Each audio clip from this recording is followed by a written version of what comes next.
अरविंद जी क्यों इतना टारगेट करते हैं? आपकी पार्टी के बाद एक नेता जेल में जा रहे हैं लगातार। बीजेपी का जो वोट बैंक है वो आप छीन रहे हैं। लेकिन फिर आप विधानसभा में कहानी सुनाते हैं चौथी पास राजा। तो आप सीधा आप भी तो पर्सनल हिट करते हैं। मान लो कम पढ़े लिखे हैं मोदी जी, मैंने मान लेता हूँ। कभी सोचा था कि जेल भी जाना पड़ेगा? अरे हम काट के खाते चूस के खाते, मैं भी पूछ लूँ ये सवाल। राजीव नारायण शर्मा जी की भविष्यवाणी सच हो और इंडिया गठबंधन की सरकार हो। सत्ता हासिल होने के बाद में भी इतना प्यार बना रहेगा आप लोगों में, भाईचारा बना रहेगा? अब भयंकर आपने बम चला दिया कि योगी को हटा देंगे। इतना खुराफाती दिमाग जो केजरीवाल का किसी का हो नहीं सकता, और योगी को हटा देंगे ये आपको कहाँ से पता चल गया? तो ये चुनाव अमित शाह जी को प्रधानमंत्री बनाने के लिए है, मोदी जी को प्रधानमंत्री बनाने के लिए नहीं है। योगी जी को हटाया जाएगा, जग जाहिर है। क्या लगता है आम आदमी पार्टी को पूरे इंडिया गठबंधन की कितनी सीटें आ जाए? लेकिन आप कंफर्म है कि बीजेपी और आरएसएस नहीं है प्रधानमंत्री कौन इंडिया गठबंधन का? लोग तो आपके नाम की भी चर्चा करेगा कि जो आपके दिन गुजरे जेल में, इसने आपको कहीं से तोड़ा, अंदर दर्द दिया।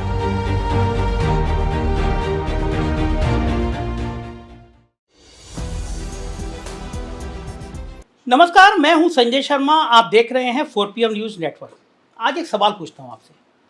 देश में ऐसा कौन सा नेता है जिसने मोदी जी को सबसे ज्यादा दर्द दिया है? सोच के बताइए। जिसके बयानों से मोदी जी के बिल्कुल जिस्म में आग लग गई, गुस्सा आ गया कि यार ये क्या बोल रहा है। सही जगह पहुंचे ना? मैं बात उन्हीं की कर रहा हूं, अरविंद केजरीवाल की। एक एक डायलॉग, एक एक बात सीधी ऐसे जो सीने में जाके गड़े। प्रधानमंत्री को ये कहाँ बर्दाश्त की उनकी पार्टी के अंदर, चाहे राजनाथ सिंह हो, गडकरी हो, योगी हो, वसुंधरा, शिवराज, मुंह नहीं खोलते। विपक्ष का कोई नेता भी इतना तीखा नहीं बोलता जितना अरविंद केजरीवाल। मुझे लगता है फिर मोदी जी ने कहा हिसाब किताब बराबर कर ही लिया जाए। इस भारतीय जनता पार्टी की सरकार और मोदी जी ने किसी नेता को इतना परेशान नहीं किया जितना बिल्कुल दाना पानी लेके आम आदमी पार्टी के पीछे पड़ गए। फिर मुझे कभी कभी ख्याल आता था ये पार्टी इतनी मजबूत कैसे हो गई? कोई भी बहुत पुरानी पार्टी तो नहीं, एक मूवमेंट से खड़ी हुई पार्टी, और उसके नेता इतने बहादुर कि लड़े जा रहे हैं।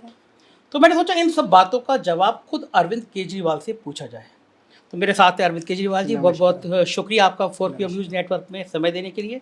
बहुत दिनों से मन था मैं आपसे बात करूं, वो लेकिन मौका आज ऐसा आया कि चुनाव बिल्कुल पीक पे है।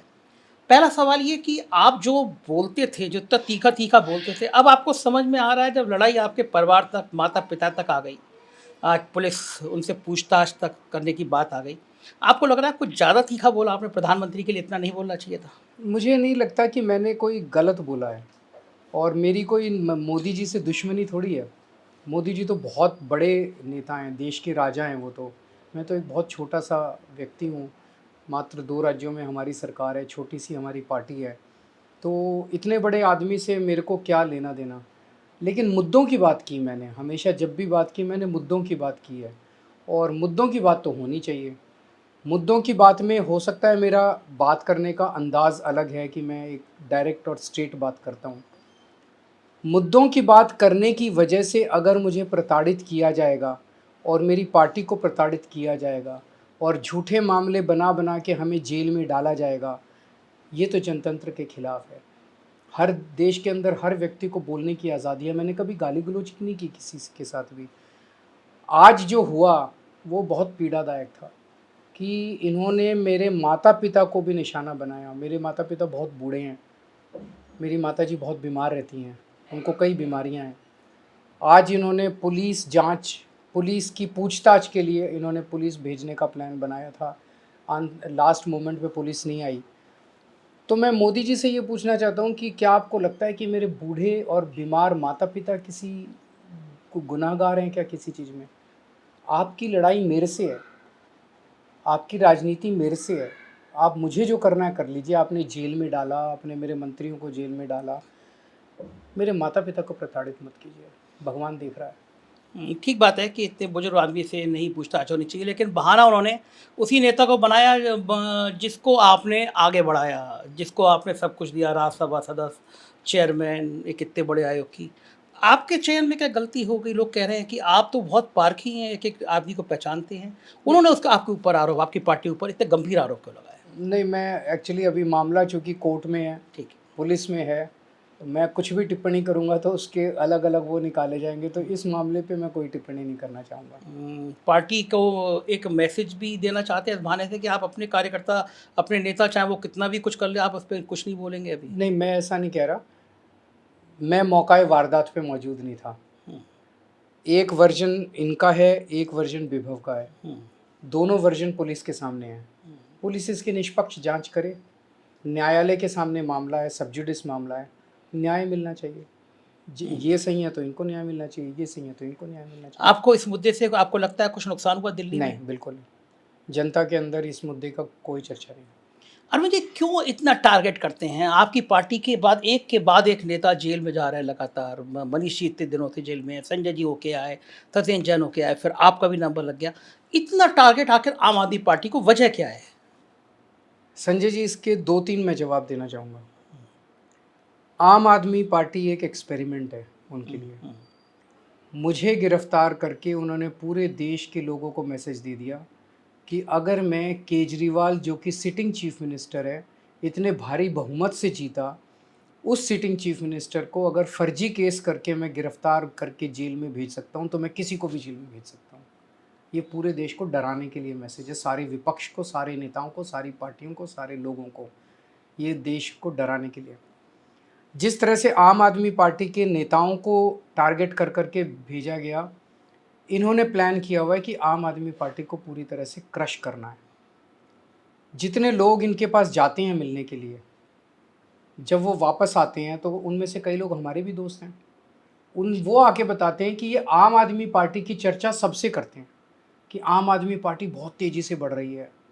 भविष्य के अंदर आम आदमी पार्टी जो है वो राष्ट्रीय स्तर पे और राज्य के स्तर पे इन लोगों को कई राज्यों में चुनौती दे सकती है। तो वो अंग्रेज़ी में कहते हैं निप इन द बड, कि पहले ही इसको ख़त्म कर दो। तो वो इसको क्रश करना चाहते हैं। अब इन्होंने हमारे 5-4 सबसे बड़े नेताओं को जेल में डाल दिया। अब ये कह रहे हैं हमारे बैंक अकाउंट फ्रीज़ करेंगे चुनाव के बाद। ये हमारा दफ्तर खाली करा रहे हैं। पर ये भूल जाते हैं कि आम आदमी पार्टी अब एक कोई 4 लोगों की पार्टी नहीं है, ये एक विचार बन चुका है। दिल्ली में जो हमने काम किए, उससे प्रभावित होकर पंजाब ने हमें वोट किया। पंजाब और दिल्ली में जो काम किया, उससे प्रभावित होकर गुजरात के लोगों ने हमें वोट दिया, गोवा के लोगों ने। आज देश के लोगों के दिल के अंदर बसते हैं हम। हमारा संगठन उतना मजबूत नहीं है, लेकिन लोगों के दिल में पहुंच चुके हैं हम। आप अगर हमारे 2 नेताओं को जेल में डालोगे, 200 नेता पैदा हो जाएंगे। आप हमारा एक बैंक अकाउंट फ्रीज़ करोगे, 100 बैंक अकाउंट जनता खुलवा देगी और करोड़ों रुपए डाल देगी उसके अंदर। आप हमारा एक दफ्तर सील करोगे, 100 दफ्तर दे देगी इस देश की जनता। अब आम आदमी पार्टी को रोका नहीं जा सकता। अरविंद जी वो डरते हैं कि आप जो हैं उनके पैटर्न पे काम कर लेते हैं। आप गुजरात में गए, आपने कहा कि नोट पे गणेश जी भगवान की या लक्ष्मी जी की फ़ोटो होनी चाहिए। आप जैसे निकले सीधे हनुमान मंदिर चले गए। ये बाकी कोई नेता करने की हिम्मत नहीं करता। तो जो आपका सॉफ्ट हिंदुत्व की बात या कट्टर हिंदुत्व की बात वो लोग करते हैं, आप सॉफ्ट हिंदुत्व की बात करते हैं और इस नाते से उनको लगता है जो वोट बैंक है उनका, जिसको वो अपना अधिकार समझते हैं, उस पे आप सेंध लगा रहे हैं। दूसरा, मैं जहाँ तक महसूस कर पाया, मध्यम वर्गीय परिवार जो बेचारे कहीं के नहीं होते, उन पे चाहे टैक्स का बोझ होता रहो या कुछ भी होता रहो, अब तक वो कोरोना में थाली बजाते रहे, मोबाइल की लाइट जलाते रहे, लेकिन उस वर्ग में आपकी पैठ बड़ी है। तो क्या कारण है कि ये डर इसी बात के लिए पैदा है कि बीजेपी का जो वोट बैंक है वो आप छीन रहे हैं? जैसा मैंने कहा कि उनकी सबसे बड़ा डर है कि आने वाले समय में आम आदमी पार्टी बीजेपी को राष्ट्रीय स्तर के ऊपर और राज्य के स्तर के ऊपर चुनौती दे सकती है। उसी दिशा में आपका क्वेश्चन है। दिल्ली के अंदर 25 साल से भारतीय जनता पार्टी वनवास में है। पहले कांग्रेस का राज था, उसके बाद हमारा राज है। दिल्ली की जनता ने उनको वोट नहीं दिया। दिल्ली के अंदर हमने उनको, एमसीडी के अंदर उनका 15 साल से राज था, उनको हमने हराया। उसके बाद हमारी सरकार पंजाब में बनी। गुजरात के अंदर बीच में ऐसी स्थिति आ गई थी कि हमारा 25 से 30% वोट शेयर आ गया था, जो हम सर्वे कराते थे। लास्ट के अंदर कुछ हमारी से गलतियां हुई, जिसकी वजह से उन लोगों को ये लगता है कि अगर आम आदमी पार्टी बढ़ी तो वो बीजेपी का सफाया कर देगी, जिसका मतलब वही है जो आप कह रहे हैं कि उनका वोट बैंक जो है वो हमारी तरफ शिफ्ट होगा। उसका सबसे बड़ा कारण है कि जो राजनीति हम कर रहे हैं वो नहीं कर सकते। मैं कहता हूँ कि मैं आपके बच्चों के लिए अच्छे स्कूल बना दूंगा। बीजेपी कभी नहीं कहती कि आपके बच्चों के लिए स्कूल बना देंगे। मैंने स्कूल बनाए हैं, दिल्ली में भी बनाए हैं, पंजाब में भी बनाए हैं। मैं कहता हूँ मैं आपके लोगों के लिए मोहल्ला क्लिनिक बना दूंगा, अस्पताल बना दूंगा, आपका पूरा इलाज शानदार कर दूंगा, फ्री कर दूंगा। बीजेपी नहीं कर सकती। मैं कहता हूँ आपकी बिजली 24 घंटे कर दूंगा, दिल्ली में भी कर दी, बीजेपी पंजाब में भी कर दी, बिजली फ्री कर दूंगा। वो नहीं कर सकते। मैं कहता हूँ मैं आपको पानी 24 घंटे दूंगा, पानी फ्री कर दूंगा, वो नहीं कर सकते। जो काम हम कर रहे हैं वो नहीं कर सकते, इसीलिए हमारे काम रोकना चाहते हैं और इसीलिए आम आदमी पार्टी को निस्तनाबूद करना चाहते हैं। लेकिन आप भी तो पर्सनलाइज़ इतना हो जाते हैं। मान लिया कि आप आईआईटीएन हैं, आप इंडियन रेवेन्यू सर्विस के क्लास 1 अफ़सर रहे हैं, बहुत पढ़े लिखे हैं, लेकिन फिर आप विधानसभा में कहानी सुनाते हैं चौथी पास राजा, तो आप सीधा-सीधा आप भी तो पर्सनल हिट करते हैं। मान लो कम पढ़े लिखे हैं मोदी जी, मैंने मान लेता हूँ। हालाँकि वो तो कहते हैं उनके पास बहुत सारी डिग्री है, लेकिन मैं आपकी बात भी मान लेता हूँ कम पढ़े लिखे हैं। लेकिन देश का इतने बड़े देश का प्रधानमंत्री आप चौथी पास राजा की कहानी सुना रहे हैं, ये तो खराब बात है ना? क्या पॉलिटिकल सटायर नहीं किया जा सकता? क्या व्यंग्य नहीं किया जा सकता? मेरे ऊपर इतने कार्टून बनते हैं, मेरे ऊपर इतना व्यंग्य होता है, तो पॉलिटिकल सटायर की तरह, एक व्यंग्य की तरह अगर किसी ने कुछ कह दिया, उसको पर्सनली तो नहीं लेना चाहिए। मैंने तो एक तरह से व्यंग्य के तौर पे एक कहानी सुनाई थी। बहुत सारे लोग हैं, बहुत सारे कॉमेडियंस हैं जो मेरे ऊपर, उन्होंने कितने, मेरी खांसी के ऊपर पता नहीं कितने stand up muffler comedians, muffler पे आपकी मफलर के ऊपर पता नहीं कितने बने हैं। ऐसे अगर हम टारगेट कर करके लोगों को अपना दुश्मन मानने लगेंगे तो जनतंत्र एक व्यापक चीज़ है। लेकिन आपको ये भी सोचना चाहिए ना, मोहल्ले के ताऊ होते हैं जिनको पसंद नहीं होती है मजाक करना, लोग उनसे मजाक नहीं करते हैं, तो उनको आपको पता है कि मोदी जी को पसंद नहीं है पर्सनलाइज होना, मोदी जी को अपने बारे में खराब बातें सुनना, तो आपको भी सोचना चाहिए इतने बड़े आदमी से टकरा रहे हो, फिर ये सब तो होगा ही होगा ना, नहीं, फिर मैं जेल वेल टाइप का चीज़ें तो किसी के होंगी। साथ मैं नहीं टकरा रहा, मेरा मकसद किसी के साथ टकराने का नहीं है। मैं राजनीति में किसी के साथ टकराने के लिए नहीं आया, काम करने के लिए आया हूँ। लेकिन हँसी मज़ाक तो होता ही है। हँसी मज़ाक तो सबको बर्दाश्त, राजनीति में कोई आया है, तो उसके बर्दाश्त की, अन्ना जी जैसे कहते थे, अपमान सहने की शक्ति होनी चाहिए। इसमें तो अपमान भी नहीं है, व्यंग्य है। लेकिन कितने ऐसे मौके आते हैं जब मेरे को कितनी गालियाँ दी जाती है, चारों तरफ से गालियाँ पड़ती है, इतनी गालियाँ पड़ती है। मैं अगर ऐसे बुरा मानने लग जाऊँ तो फिर तो 2 दिन मेरे लिए जीना मुश्किल हो जाएगा। आपने खुद अन्ना जी का नाम लिया, मैं पूछने जा रहा था कि आपके अन्ना जी से अब बिल्कुल संवादहीनता है। बीच-बीच में कभी-कभी बात होती थी, लेकिन इन दिनों में काफ़ी दिनों से बात नहीं हुई है।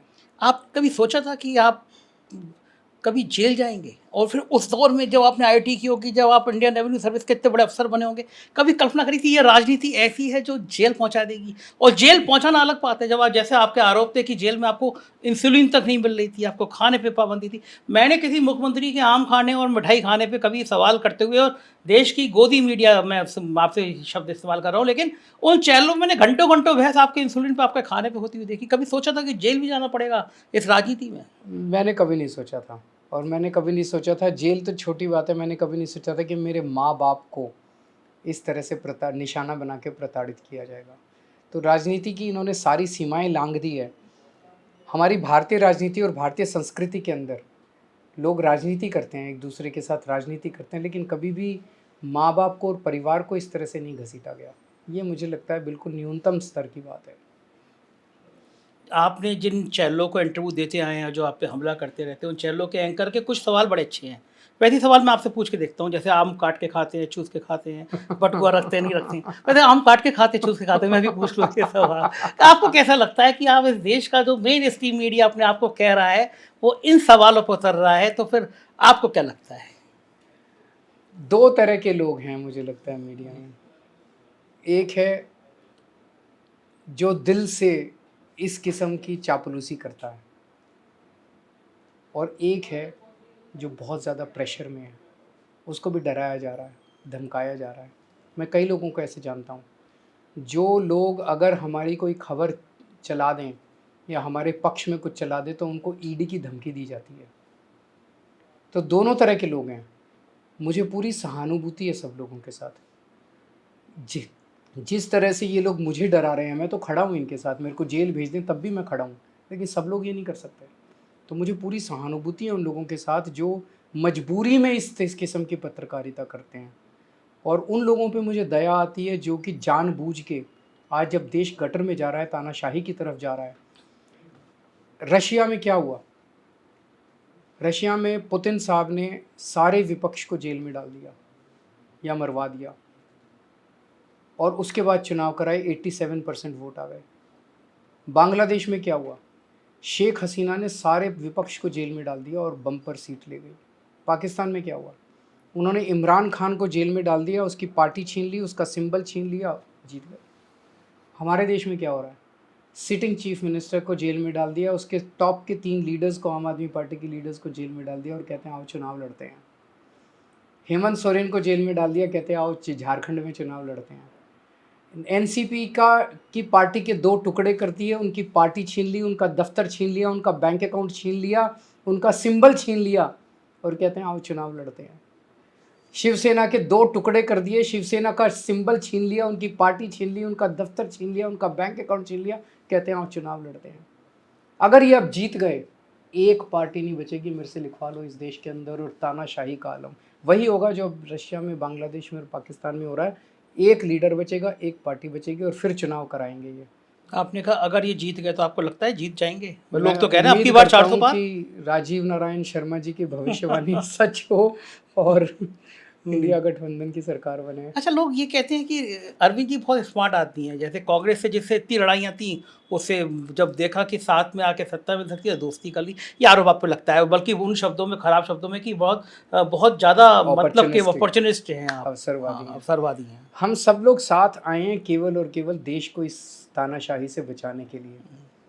आपको संजय जी जान के ताज्जुब होगा कि इस जेल से निकलने के बाद जब मैं घूमा हूं देश में, ये शब्द तानाशाही पहले अक्सर विपक्ष यूज करता था, नेता यूज करते थे। अब ये शब्द आम जनता यूज कर रही है कि देश तानाशाही की तरफ जा रहा है, देश को तानाशाही से बचाना है, देश तानाशाही की तरफ जा रहा है, देश को तानाशाही से बचाना है।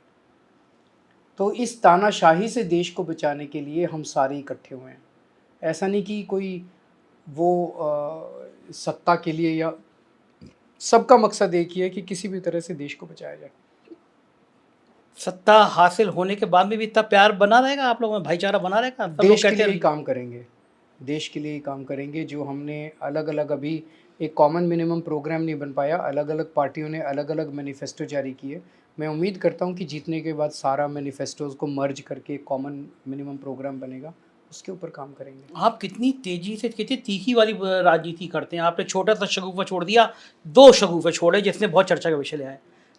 प्रधानमंत्री की रिटायरमेंट हो जाएगी उम्र, ऐसा तो कोई संविधान में तो बीजेपी ने लिखा नहीं है कि 75 साल के बाद राजनीति नहीं कर सकते, लेकिन आपने बड़ी सफाई से शगुफा छोड़ दिया, चर्चा हो गई।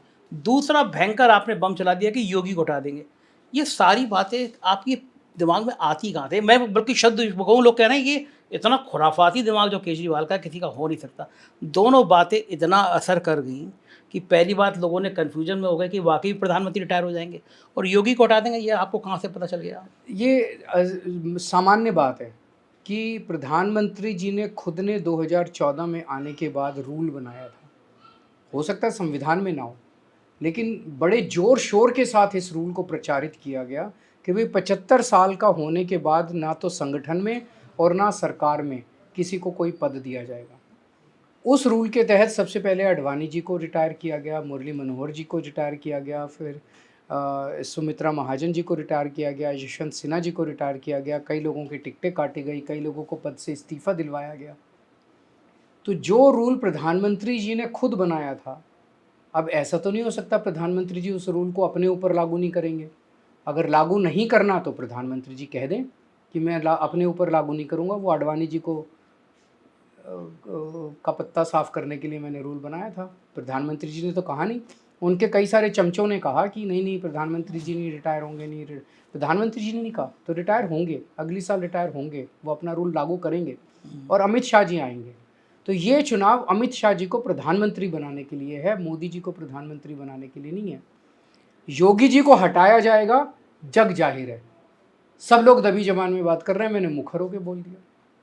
और बड़ी इंटरेस्टिंग बात है कि जब से मैंने बोला, एक भी भाजपा के नेता ने आके ये नहीं बोला नहीं हटाया जाएगा, तो इसका मतलब ये तो कंफर्म हो गया कि हटाया आप फिर आग लगा रहे हैं। आपने फिर कह दिया कि बीजेपी के नेता ने योगी के पक्ष में नहीं बोला। एक अब ने आप भी नहीं बोला। अब आपका इंटरव्यू सुनेंगे, योगी जी भड़केंगे कि मेरे पक्ष में बोला नहीं। तो आप ये मैं सलाई लगा कुछ देते भी हैं आपकी नहीं, जो सारी जनता बात कर रही है, ये जन जन बात कर रहा है, मैंने उसको बस मुखर तौर पे बोला है। योगी और उनके इनको बीजेपी को इसका जवाब देना पड़ेगा। योगी इतने बड़े हिंदुत्व के चेहरे हैं, उनको क्यों हटाएंगे? और क्यों हटाएंगे बाय द वे? उनको हटाएंगे अमित शाह जी का रास्ता साफ करने के लिए। उन्होंने शिवराज सिंह चौहान को हटा दिया, वसुंधरा राजे को हटा दिया, देवेंद्र फडणवीस को हटा दिया, खट्टर साहब को हटा दिया, डॉक्टर रमन सिंह को हटा दिया। अब योगी जी की बारी है, बस वही बचे हैं, उसके बाद रास्ता साफ है अमित शाह जी के लिए। लेकिन अलग अलग है ना, योगी जी देश के सबसे बड़े राज्य के मुख्यमंत्री हैं, अमित शाह जी इसीलिए तो हटाएंगे, इसीलिए तो हटाएंगे ताकि वो अमित शाह जी के रास्ते में ना आ सकें। और योगी जी मान जाएंगे आपके हिसाब से? देखते हैं क्या होता है। क्या लगता है आम आदमी पार्टी को पूरे इंडिया गठबंधन की कितनी सीटें आ जाएंगी? मेरे को लगता है कि बीजेपी 3 कारणों से, जो मैं पूरे देश में घूम रहा हूँ, बीजेपी को काफ़ी नुकसान होगा। एक, इस वक्त देश के अंदर महंगाई और बेरोज़गारी को लेके बहुत ज़्यादा डिस्ट्रेस है, परेशानी है लोगों को। महंगाई की वजह से लोगों के घर के खर्चे नहीं चल रहे, आमदनी बढ़ने की बजाय कम होती जा रही है, लोगों की नौकरियां जा रही हैं, घर में बच्चे बेरोज़गार बैठे हैं, तो उस वजह से लोग परेशान हैं। और जब लोग प्रधानमंत्री जी का भाषण सुनते हैं, प्रधानमंत्री जी ने एक बार भी ये नहीं कहा कि मैं अगर आ गया तो तुम्हारी महंगाई कम कर दूंगा और ऐसे कम कर दूंगा। प्रधानमंत्री जी ने एक बार भी ये नहीं कहा कि मैं तुम्हारी बेरोजगारी दूर कर दूंगा, तुम्हारे बच्चों को नौकरी दे दूंगा और ऐसे दे दूंगा।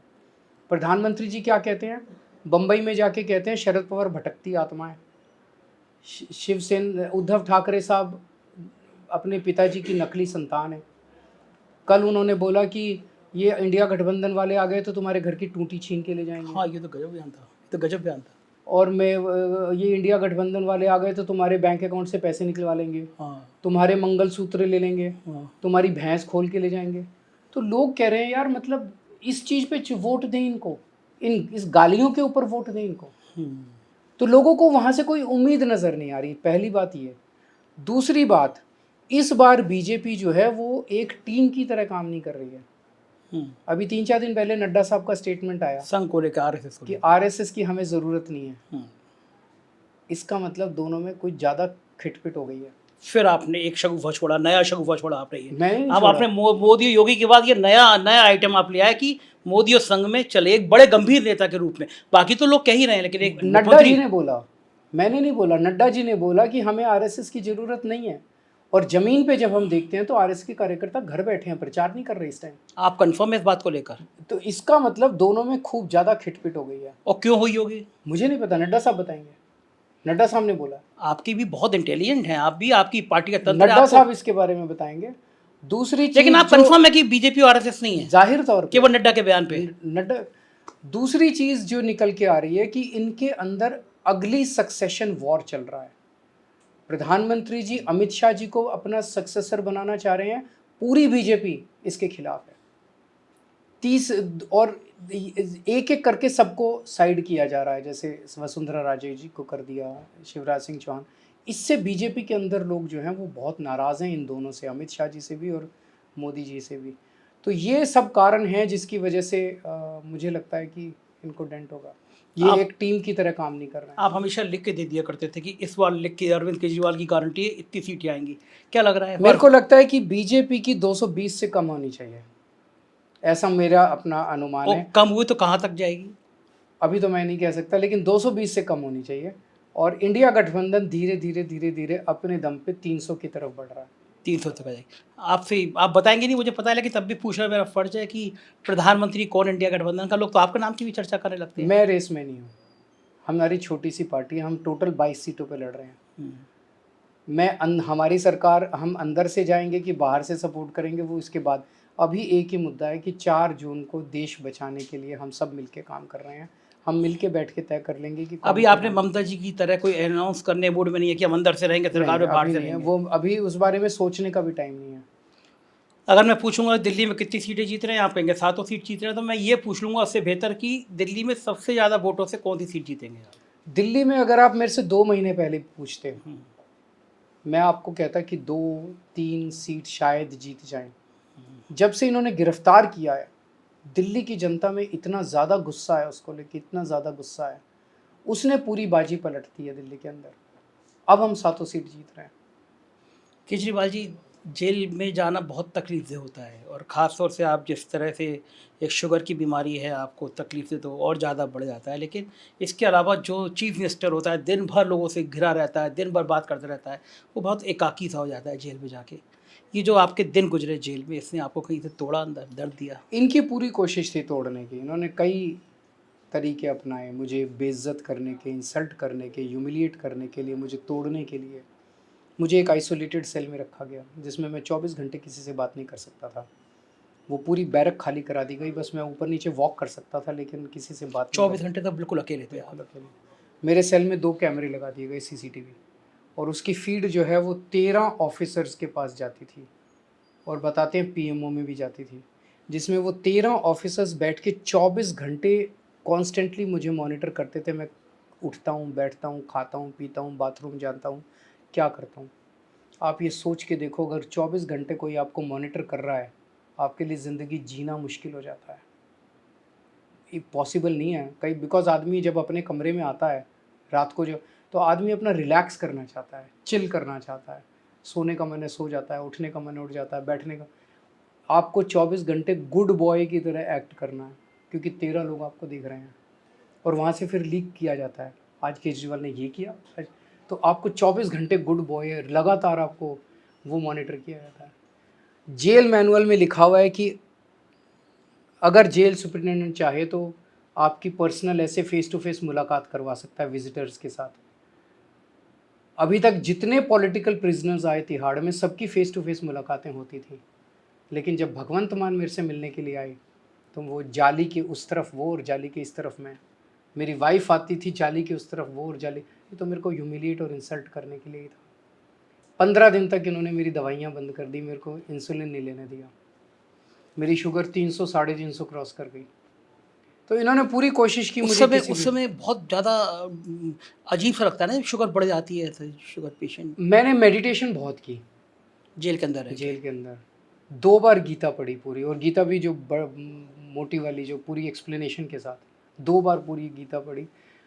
उस वजह से मुझे काफ़ी शांति महसूस हुई, और इनके सारे जो हथकंडे थे वो सफल नहीं हुए। दोबारा डर लग रहा है आपको, क्योंकि नहीं, एक मुझे तारीख कोई डर नहीं है।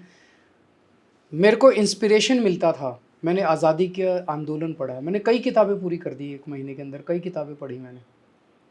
मैं ये सोचता था, मुझे तो पता है 4 महीने, 6 महीने, साल भर के बाद मैं बाहर चला जाऊंगा, कितने दिन रख लेंगे मेरे को अंदर।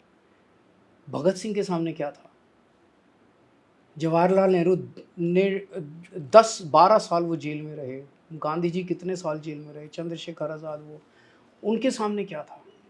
जो आज लड़ाई में वो लड़े थे देश को आज़ाद कराने के लिए, मैं लड़ रहा हूँ देश को बचाने के लिए। ये लड़ाई मनीष सिसोदिया किस लिए जेल में है, वो भी देश को बचाने की, 1.5 साल से अब जेल में है, वो भी देश को बचाने की लड़ाई लड़ रहे हैं। तो जैसे उन लोगों ने बर्दाश्त किया था, हमें भी बर्दाश्त करना होगा। बीजेपी के लोग कहते हैं कि अगर शराब वालों से इतने पैसे नहीं लिए होते 100-150 करोड़, तो ये सब परेशानी होती नहीं। 100-150 करोड़ लिए तो वो गए कहाँ। इन्होंने 500 रेड मार ली, ना इनको चवन्नी कहीं नहीं मिली, ना बैंक लॉकर देख लिए सारे, बैंक अकाउंट देख लिए सारे।